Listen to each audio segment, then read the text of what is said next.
Para mim, o marketing é uma maneira de dialogar com, e eu não vou falar com o consumidor, de dialogar com as pessoas, porque no final uma das coisas que eu aprendi com marketing é que não somos consumidores, somos humanos em primeiro lugar.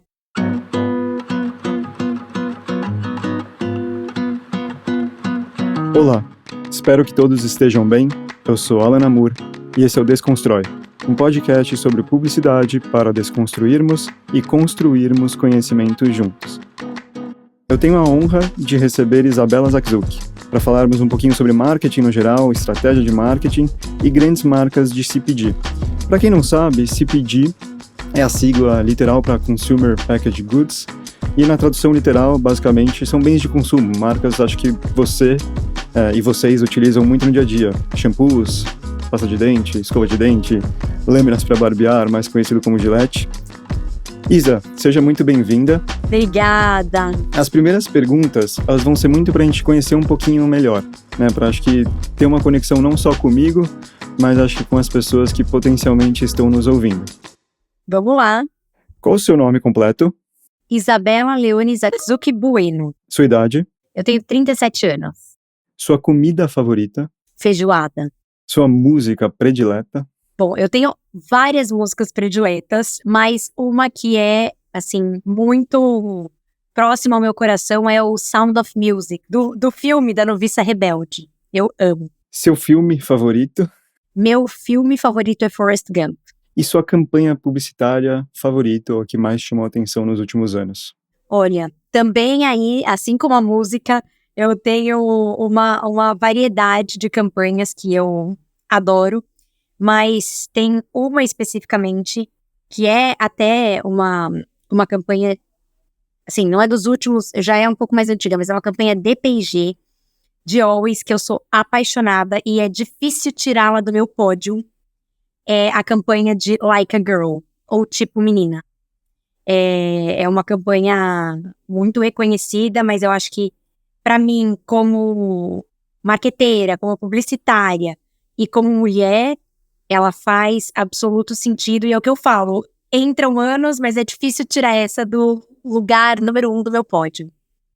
Isa, qual é a sua trajetória acadêmica e profissional, né? E o que eu quero dizer com isso? Se você puder contar um pouquinho pra gente o que você fez na faculdade, ou o que você gosta de estudar hoje em dia, quanto tempo de experiência você tem no mercado publicitário, ou melhor, no mercado, né, lidando com marketing? Claro. Assim, por onde você já passou? Contar um pouquinho da sua história em geral, digamos. Claro, vamos lá. Na verdade, eu escolhi fazer administração de empresas, então eu sou formada em administração de empresas pela Fundação Getúlio Vargas. Não fiz porque não sabia o que queria fazer, fiz porque eu queria, quando eu escolhi fazer administração, eu me via trabalhando como eu trabalho hoje, numa empresa multinacional de produtos, né, de bens de consumo, em que eu pudesse também ter essa interação com o consumidor final. O que não foi tão retilíneo assim foi o processo de eu chegar aqui, porque quando eu entrei na faculdade e no momento em que eu estudava na GV, existia assim, uma linha de pensamento muito forte para o mercado financeiro. Então, era aquela coisa de que não, todo mundo precisava pelo menos experimentar o que era trabalhar no IB, né, no Investment Banking, imagina. Então, naquele momento eu falei, nossa, eu sabia, eu sei por que eu escolhi entrar em um curso de administração de empresas, mas naquele momento eu me vi assim, convidada, muito influenciada a experimentar. Era uma coisa que parecia que precisava acontecer e podia mudar um pouco o rumo da minha carreira. Então, meu primeiro estágio foi em mercado de investimentos.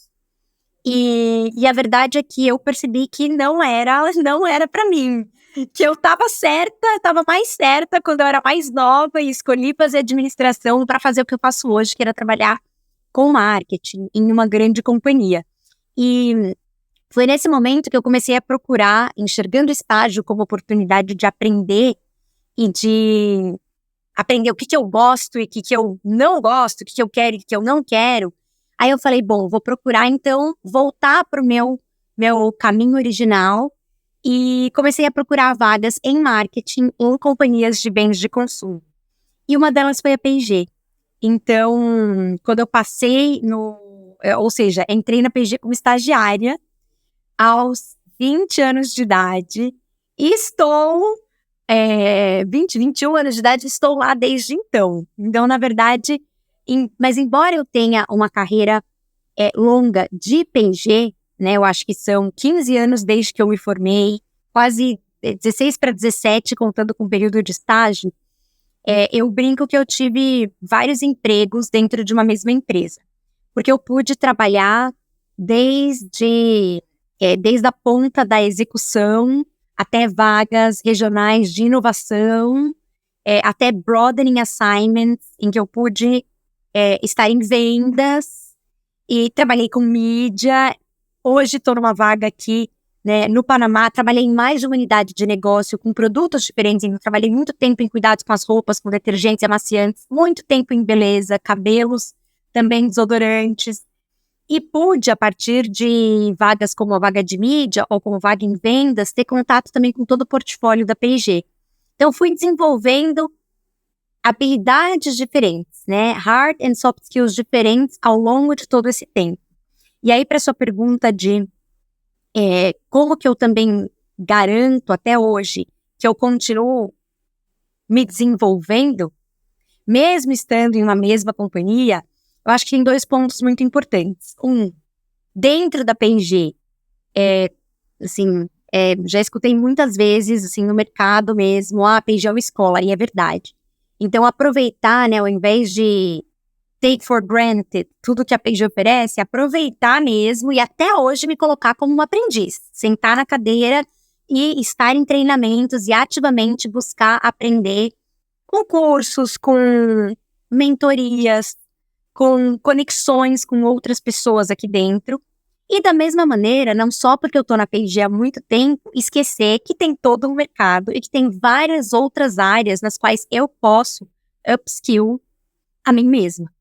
E eu acho que também o meu trabalho em mídia, onde eu tive muita conexão com o mercado, com vários outros talentos, várias outras companhias, também me atirou para diferentes lugares e diferentes vertentes, onde eu comecei a também descobrir temas onde eu gostaria de aprender, dos quais eu gostaria de aprender mais.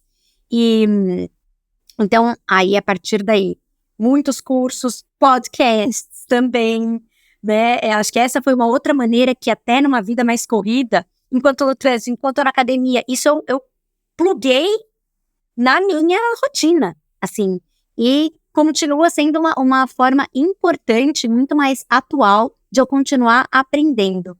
Então, essas são mais ou menos as maneiras como eu garanto que eu continuo aprendendo, além do trabalho, que também vai, conforme eu vou mudando de assignment, mudando de vaga, também sempre vou aprendendo de novas habilidades. Isa, acho que vou fazer uma pergunta de milhões que, assim, não vejo 2 pessoas respondendo a mesma coisa quase que nunca. Vamos ver. Para você, qual é a sua definição do o que é o marketing e para o que o marketing serve? Olha só.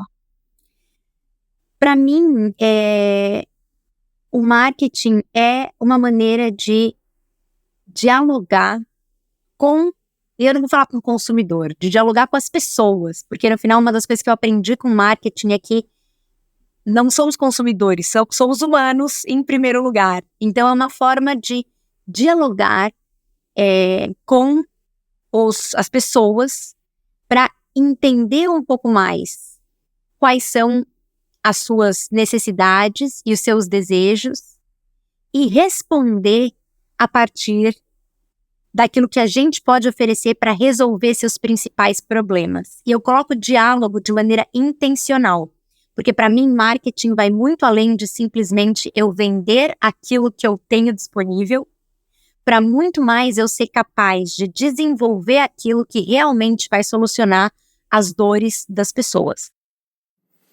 E acho que pegando um gancho na sua resposta, né, acho que muito essa relação de como tentar colocar, né, justamente, e não pensando só em vendas, acho que essa sua última fala, né, resolver as dores das pessoas.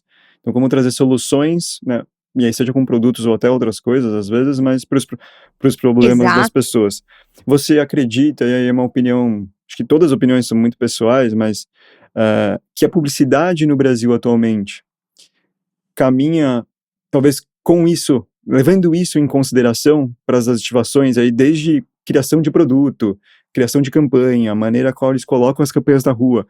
Você vê que talvez as grandes marcas ou as principais marcas que talvez chamam mais a atenção das pessoas vêm tentado elevar o nível da publicidade e da efetividade da publicidade no Brasil? Eu vejo que sim. Eu acho que o mercado brasileiro é o brasileiro, enquanto consumidor, né, para começar por aí, tem uma demanda bastante alta, né? A gente, pelo menos, assim, eu acho que isso não é verdade apenas para o mercado de bens de consumo, né? Mas o nível de envolvimento que o brasileiro tem com categorias que consome é muito alto. E isso já coloca a barra muito alta também para os profissionais de marketing e de publicidade. E ao mesmo tempo, eu acho que se eu combino esse contexto de Brasil com um contexto de atualidade, que é o quanto a publicidade deixou de ser de uma única via, né? Aquele comercial, aquela peça de 30 segundos apenas na TV, comunicando algo, e o quanto ela virou muito mais ampla, né? Uma composição de um diálogo com o consumidor a partir de meios diferentes que essa pessoa consome na sua jornada da vida. Eu acho que isso naturalmente força com que os profissionais de publicidade e de marketing tenham que buscar novas alternativas. E porque também os profissionais brasileiros, eu vejo profissionais talentosíssimos, sempre tem um tal primeiro passo, eu acho que puxa a barra do mercado como um todo. Tem muita inspiração no mercado. Então eu acredito que sim, eu acho que toda essa jornada, toda essa construção é muito positiva e ela é muito para melhorar. Claro que tem erros e acertos, né? Claro que existem coisas que são buzzwords que todo mundo sai fazendo, mas às vezes sem pensar por que eu tô fazendo isso mesmo, né? E aí são os cuidados que a gente tem que ter quando a gente está nesse mercado, que é também para a gente também ser deliberado, principalmente porque as coisas hoje movem com muita agilidade, às vezes também sai todo mundo fazendo antes de parar, pensar, colocar por que eu tô fazendo isso, como que isso tem fit com a minha marca e com o meu público-alvo. Mas, em linhas gerais, eu acredito que por conta da necessidade do consumidor e da demanda alta do consumidor, isso força o mercado brasileiro, os profissionais brasileiros a subirem a barra o tempo todo. Isso é maravilhoso, porque é muito bom atuar numa liga Bem jogada. tão desafiadora. É uma liga bem jogada, Sim. né? É isso aí. Acho que levando em consideração, e aí falando talvez de Brasil, mas podemos pensar no mundo, tá? Por que não? Como construir uma marca, e aí, de novo, sua opinião, de o que é construir uma marca grande, uma marca que a gente pode chamar de foda, e como ser estratégico nessa construção, porque eu acho que pega também um pequeno gancho da sua resposta, né? Às vezes tem tanta coisa que pode ser feita, tantos caminhos, você precisa inovar, ou você precisa atender o consumidor. Verdade. E, de novo, as pessoas, na verdade, não consumidores, né? Acho que pegando até o que você falou. E às vezes acho que cabe a nós, ao invés de já começar de maneira acelerada, pôr a bola no chão, entender, tá, o que eu preciso fazer de fato, qual é o problema que eu preciso solucionar para aquela pessoa e como fazer isso construindo, né, ou com uma construção de marca por trás. Então, acho que falei muito, mas basicamente como construir uma marca foda e como ser estratégico nessa construção. Nossa, na sua pergunta, eu acho que você já deu trechos da minha resposta. E a primeira parte precisa ser centrado no consumidor, na pessoa. Eu preciso ter muita clareza de quem eu estou servindo, né? Porque às vezes a gente também tenta, se a gente não sabe para quem eu estou desenhando, com quem eu estou falando, a gente corre o risco de ser aquela coisa sem um posicionamento claro ou médio para todo mundo, né? Ao invés de ser foda para um grupo de pessoas. Então, eu acho que, primeiro, essa definição clara de, tá, mas quem é que eu tô servindo mesmo? E a partir daí, ter muitos dados no mundo de hoje, a gente tem isso bastante disponível para que a gente possa conhecer com mais profundidade, a partir de dados e a partir de interação também, né? Interação com essas pessoas, para que a gente possa ter o quanti e o quali aí nos ajudando na construção de uma marca. E aí eu acho que é muito importante, o segundo ponto que eu falaria é que também se trabalha em um posicionamento claro dessa marca com consistência. Eu acho que ter muita clareza de o que uma marca ela serve funcionalmente e o que ela serve no contexto emocional e social também, porque as marcas mais fortes que a gente vê, elas vão além do funcional. Eu acho que o funcional, ele não é negociável. Mas para você dar o próximo passo, você também precisa ter uma razão clara de existir emocional/socialmente.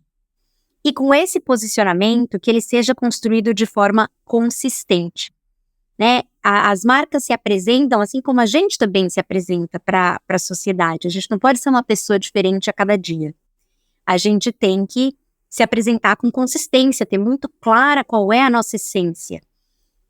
E aí vai o outro pilar também que é muito importante. Se eu quero ser conhecido, se eu quero me apresentar, eu também preciso falar com essas pessoas, né? Dialogar com essas pessoas. E aí é onde a mídia joga um valor inestimável. Então também é muito difícil. Eu posso saber quem eu quero servir, eu posso ter claro o meu posicionamento, eu posso ser consistente, mas se eu não estou mostrando isso para ninguém, se eu estou escondendo a minha superioridade, escondendo o meu posicionamento, eu também não vou conseguir caminhar. Claro que, como vai ser o seu plano de mídia, ou qual meio de mídia, né? Não precisa ser a TV, a própria loja é um ponto de comunicação, mas seja ela física ou seja ela virtual. Mas o mais importante é que também existe esse espaço de apresentação dessa marca, onde aquele público-alvo definido mais esteja aberto a consumir esse tipo de conteúdo ou esse tipo de marca. Então, para mim, eu acho que esses são os pilares mais básicos. Aí entra um outro ponto, um outro pensamento que eu acho que vem a criatividade. Para mim, a criatividade, ela também vem a serviço de crescer marcas, de crescer categorias. E é aquela combinação de ciência e arte que traz o toque especial. Então, essas marcas mais especiais, elas também são aquelas que se apresentam, né? Elas sabem quem elas estão servindo, elas têm um posicionamento claro e consistente, investem na forma de se comunicar e quando trazem a mensagem, trazem de uma maneira tão inédita ou tão com tanto charme, né? Que são capazes de trazer muito mais a atenção que hoje é o bem mais disputado no mercado. Com certeza. E se você pudesse, acho que levando em consideração todos esses ingredientes /pilares que você falou, qual seria uma marca que vem à sua cabeça quando você explica o que é a construção de uma marca? Né, um exemplo de uma marca que faz isso talvez bem, na sua opinião, ou a primeira que vem na sua cabeça? Olha, para mim, uma marca... na verdade, duas marcas vieram bem fortes na minha cabeça. Eu acho que uma marca que eu tenho na cabeça é Apple. E eu acho que outra que eu tenho também na minha cabeça é Nike. Eu acho que essas duas são duas marcas que, para mim, quando eu penso em históricos, assim, de consistência, elas são muito fortes. E tem uma que eu gostaria de também citar, que eu acho que até, não apenas no Brasil, mas você falou de contexto mundo também, que essa é uma da P&G. Eu acho que Old Spice é uma marca que se eu vejo nos Estados Unidos, e até se tornou brand entertainment, sabe? E aí você fala, meu Deus, do tipo, é o ideal, é o estágio ideal de toda marca, que ela esteja já posicionada como uma parte integral da rotina das pessoas, consumidas como entretenimento e não como um push de uma mensagem. Então eu acho que esse também é um exemplo que vale muito a pena também para quem estiver escutando conhecer um pouco mais, porque ele é um exemplo, óbvio, tem também no Brasil, mas eu acho que globalmente o menu é ainda mais amplo, eu acho que vale a pena conhecer. Sim, acho que só um comentário breve sobre, né, trazer Old Spice. A campanha, em minha opinião, com o Terry Crews nos Estados Unidos, é quase você gosta de consumir aquele criativo, porque é algo tão engraçado que não é, puta, eu nem tô vendo sobre a marca, mas estou indiretamente, porque é Old Spice.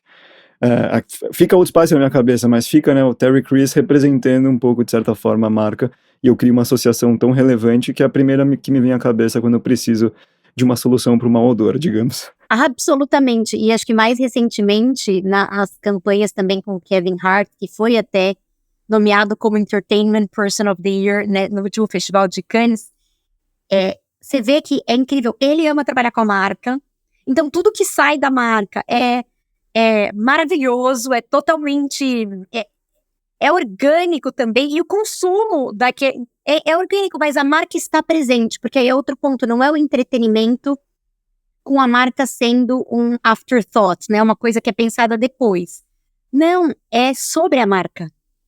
Mas é, ao mesmo tempo, entretenimento que todos querem consumir. Por isso que eu falo que é o estado ideal, né? É onde a gente, no futuro, mira para que a gente... Acho que é o sonho de todo marqueteiro poder trabalhar dessa maneira. Isa, para você, qual é a diferença entre eficiência e efetividade?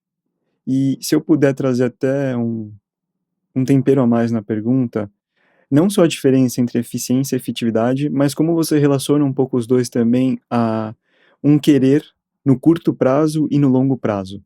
Perfeito.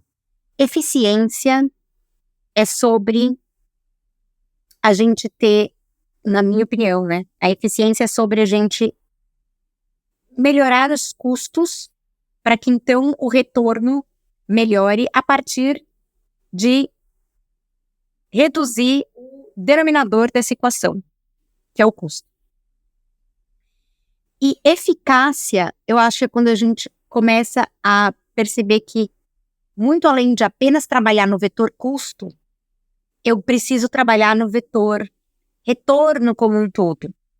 E entender que existem diferentes tipos de retorno para diferentes escolhas de mídia, por exemplo. Porque senão a gente só está avaliando o custo como se o retorno da mídia, por exemplo, fosse o mesmo. E eu acho que o mercado também tem evoluído muito para que a gente seja capaz de mensurar que os retornos são diferentes dependendo das minhas escolhas diferentes, que é onde entra a eficácia. E aí é onde também essa construção é onde entra o longo prazo. Porque é claro que o retorno, ele também vai ser diferente dependendo do corte de tempo em que ele é medido. Se eu quero um retorno mais imediato, então toda a minha mídia, por exemplo, vai ser investida no canal de conversão, né, na etapa de conversão do funil. Se eu falo de eficácia, então eu também estou trabalhando para o longo prazo, porque sim, tudo que a gente constrói de mental availability aí das marcas ajuda no longo prazo na construção dessas marcas no armazém mental ali de todos os consumidores. Então, para mim, a resposta e a maneira como eu gosto de trabalhar, não apenas nos planos de comunicação, mas em tudo que diz respeito à marca, e até fazendo referência à sua outra pergunta, né, de como construir marcas que realmente sejam aquelas marcas que a gente fala, nossa, elas são foda. Para construir essas marcas, a gente precisa ter longo prazo e curto prazo em mente, né? Porque o longo prazo é aquilo que vai fazer com que essa construção consistente aconteça, e o curto prazo também é aquilo que vai abrir portas para que eu possa trabalhar no longo prazo, porque os negócios, eles também vivem a partir de uma sequência de curto prazo. Então, a minha maneira, até como profissional, de sempre pensar nisso, é entender que eu tenho que ser ambidestra. E eu tenho que saber trabalhar no agora e no depois. E existem momentos e discussões em que a gente vira a chave para falar quais são os KPIs que eu preciso entregar agora. Existem momentos em que a gente vira a chave e muda o diálogo para falar o que eu quero construir estrategicamente e no longo prazo com essa marca. E essas discussões, quando elas acontecem às vezes no mesmo fórum, elas é comparar banana com maçã. Então, a gente precisa, como líderes e profissionais, saber separar o momento de falar do agora e o momento de falar do longo prazo. O momento de falar de eficiência, o momento de falar de eficácia. Do contrário, a gente, às vezes, não consegue mover. E é importante a gente entender que, como profissionais de marketing, a gente precisa equilibrar todos esses pratos. Isa, qual a sua percepção sobre trabalhar em uma empresa com uma atuação extremamente global? Né? Acho que a quantidade de países que os produtos da P&G servem, diria quase que todos possíveis, digamos, mas acho que, né, qual a sua percepção sobre trabalhar com uma atuação global e o que isso às vezes ajuda, dificulta, acho que não dificulta, mas deixa desafiador a tomada de decisão para com as marcas? Claro, eu acho que é muito importante entender que nesse cenário, né, eu trabalho com marcas globais, e aí quais são os pontos quais são meus pontos de vantagem e quais são os pontos que sempre são aqueles alarmes, aqueles alertas que a gente precisa cuidar. Os pontos de vantagem, eu acho que justamente, em primeiro lugar, são marcas fortes e construídas ao longo de muitos anos. E eu acho que isso é um ponto de fortaleza. E outro ponto de fortaleza é pensar em todos os capabilities que uma empresa como a P&G tem, por exemplo, né? Ou empresas globais têm, por exemplo, nos nossos centros de inovação. Então, como também eu posso fazer melhor uso de tantas plataformas de investimento em produto, em embalagem, ou até mesmo em inspiração de comunicação de várias outras regiões. Então, acho que tem a vertente do como que eu uso toda essa plataforma global que me dá escala para aprender e poder ter um ponto de vantagem da minha marca. E, ao mesmo tempo, também como que eu uso esse network, essa rede global, para que eu também possa ter mais inspiração de como construir a minha marca. O ponto de cuidado e de atenção é a gente entender que a gente serve um consumidor, uma pessoa local no mercado. Então, ao mesmo tempo que eu posso e devo me alavancar do meu ponto de diferenciação e de vantagem, que é ter toda essa escala e rede global, a mágica acontece quando eu sou capaz de articular o que o meu consumidor local precisa e colocar toda essa plataforma a serviço do que o consumidor, no caso, por exemplo, brasileiro, precisa. Essa é a mágica. Então, a mágica não se trata só de eu pegar aquilo que existe disponível e simplesmente empurrar no mercado. E também não se trata de eu ignorar tudo aquilo que existe e achar que eu vou construir marcas do zero, com toda a liberdade, como se não existissem alguns pilares centrais que regem a existência dessas marcas globalmente. Então, a mágica, para mim, acontece também nessa capacidade de ser ambidestro de nosso papel, articular o que o consumidor local precisa e colocar toda essa máquina e rede globais a serviço de atender essa necessidade. E acho que, levando em consideração que você respondeu em algumas das suas respostas, né, acho que a gente pega desde, né, da resposta sobre construção de marca, todos aqueles ingredientes que a gente trouxe, né, os pilares que compõem a construção de uma marca, e aí trazendo um pouco para esse contexto que a gente começou a falar um pouquinho agora sobre o P&G, mas acho que até por trás sobre uma atuação global, né, e o quão você usa os recursos, os bons recursos, e é justamente o que você falou, não é ignorar eles para fazer totalmente diferente num mercado local, mas é como você usa bons exemplos, adapta e constrói uma narrativa, né, um diálogo com as pessoas, com o consumidor. Você acha que é possível uma empresa do tamanho da P&G, que é uma empresa, acho que pensando em CPG, mas acho que em mercado como um todo, que talvez seja até capaz de ditar regras, né, tendências no mercado publicitário, está sempre não só fazendo bem o hoje, mas estar um passo à frente pensando em concorrentes, no futuro, em o que eu quero atingir com as minhas marcas, enfim, também no futuro, mas como fazer bem feito hoje e já se preparar para o futuro, de certa maneira, né, nesse mundo extremamente ágil e veloz. Então, como você vê esse ponto? Perfeito, eu acho que não só é possível, como também é nossa responsabilidade. Eu acho que ter uma liderança de pensamento é muito importante, né? Além das ações que a gente faz no hoje, ter uma liderança de pensamento para construir o futuro é muito importante. Eu vejo muito assim, por exemplo, uma atuação de uma P&G no marketing, né?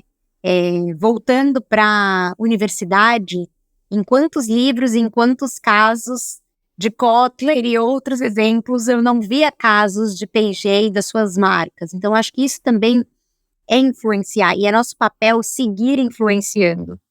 Então, para mim, todo esse trabalho de exercer a liderança do pensamento de futuro, ele é muito importante, e ele tange, quando a gente fala de conhecimento de consumidor, tange a parte de inovação, tange a parte de clientes também, como eu influencio o varejo físico e online também do futuro, e como que eu também trabalho aí para ser uma força, né, como nas palavras de Mark Pritchard, uma força né, para o negócio, uma força para o bem, também a partir das minhas marcas, né, força para o crescimento e força para o bem.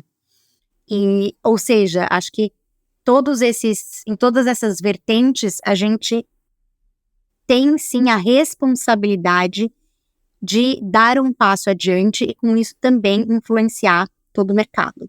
E pensando, de novo, acho que em todos os pontos, talvez a gente pode levar em consideração, e essa é uma pergunta, acho que realmente para ouvir muito a sua opinião pessoal, mas quais são, na sua visão, e aí eu não falo só de negócios, acho que talvez negócios seja um primeiro ponto, também, acho que não só concordo, mas acredito que é super, extremamente importante, né, o negócio ir bem, para a marca ou a companhia se sustentar, mas acho que ir além, até falando um pouco sobre aquela conexão, ou enfim, aqueles pontos emocionais, uma construção de comunicação, ativação de campanha.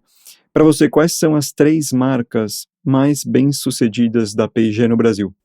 Olha, eu acho que uma delas é Downy, então eu coloco esse exemplo do amaciante Downy, eu acho que é extremamente bem-sucedida na maneira como, de forma extremamente consistente, por mais de 10 anos, desde o seu lançamento, trabalhou com um posicionamento muito claro que revolucionou a categoria, tirando a categoria só da área de serviço e levando ali para o armário, né, para as roupas, para o vestir-se o dia todo. Então, para mim, essa é uma marca, e bom, não à toa, a gente tem também resultados também tão consistentes de uma marca que realmente revolucionou a categoria, né? Eu acho que é também sobre isso que a gente está falando. Outra marca que, assim, preciso falar, trabalho com ela, mas preciso falar, é Pantene. Pantene também é uma marca que, para o mercado de cabelos, revolucionou o mercado de cuidados com cabelo desde que chegou. Uma marca que mostrou que o cuidar vai muito além de apenas lavar o cabelo, né? Então, revolucionou a partir de tratamentos, a partir de outras soluções, e também sempre dá um passo além em como desconstruir, falando de desconstruir para reconstruir, usando as suas palavras do começo, os próprios estereótipos da beleza. Então, eu acho que, respeitando quem a marca é, mas, né, eu acho que Pantene é uma marca que também tem tido bastante consistência nessa jornada e que também gera um nível de engajamento muito alto. E uma outra que eu acho também que no Brasil, assim como em outros lugares, é uma marca fantástica, entre várias, tá? Mas eu acho que Pampers é uma também, que de forma extremamente consistente e extremamente verdadeira para o seu posicionamento, constrói no Brasil e globalmente uma marca que é uma marca que ganha corações aí, e que de fato também muda bastante a vida do bebê e por consequência dos pais e mães, mas é centrada no bebê. Falando um pouco sobre dia a dia e o seu dia a dia, e até levando em consideração, né, o lugar que você ocupa hoje dentro de uma companhia, como nós mencionamos, global, dentro de um pilar da operação do negócio, que é a América Latina, também acho que super importante para a companhia como um todo, mas acho que não só para a companhia como um todo, acho que pegando até a palavra do presidente, para o desenvolvimento, para o negócio e para o bem das pessoas. Quais são os principais desafios da Isa no seu dia a dia. E, assim, como é um pouco o seu dia a dia? Sei lá, cara, um dia mais corrido, é só reuniões, não é só reuniões, até pelo contrário, é quando, não sei, eu tenho que produzir alguma coisa. Lógico que em reuniões se produz, mas eu digo muito o subjetivo ali produzindo, e um dia um pouco mais tranquilo. Então, se puder contar um pouco mais do seu dia a dia e os desafios dele. Claro, eu acho que na carreira que eu ocupo, na posição que eu ocupo, mas também desde que eu entrei na P&G, uma constante sempre foi o dinamismo do meu dia a dia e do dia a dia das pessoas também que me cercam. Eu acho que é dinâmico porque na P&G, por exemplo, a gente acaba sendo líder de uma marca e líder também de um negócio. Então, a gente precisa exercitar músculos muito diferentes. E quando eu falo do dinamismo, é o dinamismo de a gente ter que virar várias chaves para, em um momento, estar fazendo uma análise de mercado ou do nosso resultado, da nossa performance no mercado, para pular para uma reunião, para falar de mídia com a agência, para daí, então, pular e discutir com a equipe de Product Supply quando que a próxima inovação vai estar pronta para ir para o mercado, e aí corta, você está numa reunião com o cliente, vendendo a sua próxima inovação, essa mesma próxima inovação, e aí em algum momento você tem que encaixar, no meio de tudo isso, escrever um documento para influenciar os colegas da região, ou os colegas locais, ou os colegas globais, daquilo que você precisa fazer. E além disso, eu acho que um outro ponto muito importante é, no meio de toda essa correria, como que a gente também mantém a constância de investir o nosso tempo fora também do escritório. Investir o nosso tempo interagindo com consumidores, investir o nosso tempo indo ver lojas, conhecendo mais do mercado, até buscando a inspiração de outras categorias, nos conectando com outros profissionais do mercado. Então, por isso que eu falo, se eu olho a minha agenda da semana, eu falo, uau, quantas coisas e quantas coisas diferentes, que exercitam músculos diferentes. É como aquele treino de musculação que, assim, beleza, tem a perna, aí vai treinar o ombro, aí depois tá treinando a panturrilha. Então, assim, no final das contas, tem que exercitar músculos diferentes, e eu acho que isso também traz o dinamismo, mas traz também a graça dessa dinâmica. Para mim, isso também é o que me apaixona, é o que me faz me encantar com o meu trabalho sempre. E acho que no meio da correria, uma coisa que é muito importante é garantir que a gente também não está só sendo levado pelas coisas que são colocadas na nossa agenda, mas que a gente também é capaz de olhar para a nossa agenda, decidir a nossa participação e nosso valor agregado em cada um daqueles pontos e criar a nossa própria agenda, para que a gente também, no meio dessa correria, tenha tempo para fazer não só as coisas que são urgentes ou que são colocadas numa companhia, por exemplo, também que é de uma companhia de muitos processos, mas que a gente possa criar espaço para aquilo que vai fazer a transformação que a gente quer fazer. Então, esse também eu acho que é um grande desafio ali do gerenciamento das agendas. É praticamente uma arte, né? Acho que... É uma arte, uma das maiores artes. Isa, a gente está caminhando para o final da nossa conversa e eu gostaria de te agradecer de novo por ter topado ser parte do Desconstrói, né, pela presença, pela disponibilidade de tempo. E aí você pode, né, talvez esteja se perguntando, tá, Alan, mas por que você está me agradecendo se a gente teria mais uma pergunta? E também é um ponto da primeira temporada que eu peço pro convidado terminar o episódio da forma que ele achar melhor. Então eu vou te fazer essa última pergunta e depois você fica à vontade para terminar o episódio da forma que você achar melhor. E mais uma vez, agradeço pela presença e sempre falando, acho que não é só sobre mim, sobre os convidados, mas também os nossos colaboradores, parceiros, a Mad Sounds Production e o Wiley Carvalho. E a última pergunta é simples, mas qual é a principal mensagem que você gostaria de deixar para as pessoas por aí? A principal mensagem que eu gostaria de deixar é até sobre vocação, porque eu acho que vocação é quando aquilo que a gente faz bem encontra aquilo que a gente gosta de fazer. E no meu caso, né, que é uma carreira de bastante tempo, ela se sustenta a partir daquilo que eu acredito que é ter encontrado a minha vocação. Então, isso não significa que todos os dias vão ser bons, isso não significa que não existe estresse ou pressão ou dias mais difíceis. Isso é muito importante, é uma mensagem muito importante até para quem está entrando no mercado, porque sim, sempre vai ser uma montanha-russa. Sempre vão ter dias melhores e dias mais difíceis, mas na balança, quando a gente é capaz de olhar, dar um passo para trás e olhar o que a gente faz no total, o saldo, ele é positivo. Então essa eu gostaria que fosse a minha mensagem final. E junto com isso, agradecer também o convite. Nós que nos conhecemos na P&G e que podemos mostrar o quanto também as relações, elas perduram e transitam a partir de carreiras e de evoluções que vão acontecendo também. Então, também quero agradecer, parabenizar pelo projeto e dar essa mensagem final de que vale a pena a gente investir na nossa vocação, cientes de que isso não é utópico para significar que a gente ama em todos os minutos absolutamente tudo aquilo que a gente faz, mas que sim, quando a gente olha no grande esquema das coisas, a gente sente orgulho e realização a partir daquilo onde a gente investe o nosso tempo. É isso.